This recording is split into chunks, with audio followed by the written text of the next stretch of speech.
کے علاوہ ہمارا ساتھ دینے کی بالکل بتائیے گا. سائم خان ہمارے ساتھ موجود ہے، ہمارے ایک young talent poet Azad Kashmir سے، ایک بڑا نام ہے ان کا بھی، اور ہم ان سے بھی آج ان کی شاعری سنیں گے.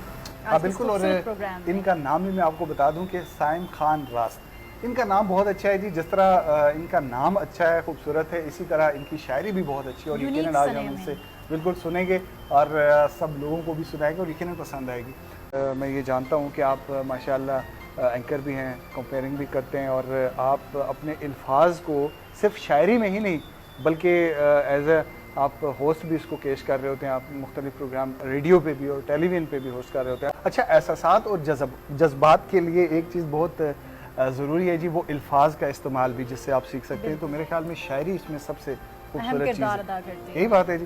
اور ہمارے ساتھ موجود بھی ہیں اس وقت اگلے مہمان جو ہیں، وہ ہمارے شاعر ہیں سائم خان راست. بہت ہی زبردست شاعری کرتے ہیں، ینگ ہیں، اور اس ایج میں ماشاءاللہ ان کی کافی ساری چیزیں ہمیں پڑھنے کو ملی ہیں جو واقعی متاثر کن تھی، اور لگ رہا تھا کہ کوئی شاعر ہے. یقیناً امید یہ ہے کہ آگے چل کے کوئی بڑی بڑی کتابیں ہمیں پڑھنے کو ملیں گی. بہت شکریہ سائم آپ کا، آپ ہمارے ساتھ پروگرام میں شامل ہوئے، اور ہماری طرف سے آپ کو بہت بہت عید مبارک. میں جاننا چاہوں گا کہ عید کے دن میں آپ کے کیا معاملات رہے، کیا مصروفیت رہی، عید کا پہلا دن کیسے گزارا، اور آج کے دن کی شروعات کس طرح سے؟ پہلا دن جو ہے ہمارے ہاں مردوں میں تو اسی طرح سے گزر جاتا ہے کہ نماز پڑھنے کے بعد قربانی میں ہی گزر جاتا ہے پورا دن. جب دوسرا دن آتا ہے تو اس میں جا کر ہمیں کوئی فرصت ملتی ہے دوستوں سے، رشتہ داروں سے ملنے کی. تو دوسرے دن میں یہ سارا معاملہ جو ہے ہمارے ہاں ہوتا ہے. کیا بات ہے جی، زبردست. یعنی آج کا دن جو ہوتا ہے نا، اتنا تھکا ہوتا ہے کہ پھر 2 دن ہوش ہی نہیں. اچھا، ایسا کسی نے ایک شعر کہا تھا نا کہ تھک گئے ہو تو تھکن چھوڑ کے جا سکتے ہو، تم مجھے واقعاتاً چھوڑ کے جا سکتے ہو. تو یہ سلسلہ ہے. صحیح. نہیں بالکل صحیح ہے. اور ویسے بھی یہ جو الفاظ ہیں نا، ان کی ضرورت اس وقت پڑتی ہے جب ہم لوگ بھول جاتے ہیں بہت ساری چیزیں، تو شاید یہ چھوٹے چھوٹے الفاظ ہمیں وہ یاد کروا دیتے. تو یقیناً آپ کا کل کا دن بہت مصروفیت میں گزرا، آج کا دن.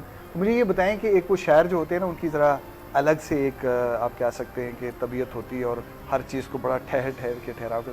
تو قربانی آپ نے کی ہے، تو کیا آپ ان سب کاموں میں مشغول ہوتے ہیں، تقسیم کرنے میں، قربانی کو ساتھ بنانے میں، یا کہیں کرسی پہ بیٹھے اور کچھ خیالات میں سوچ رہے ہوتے ہیں؟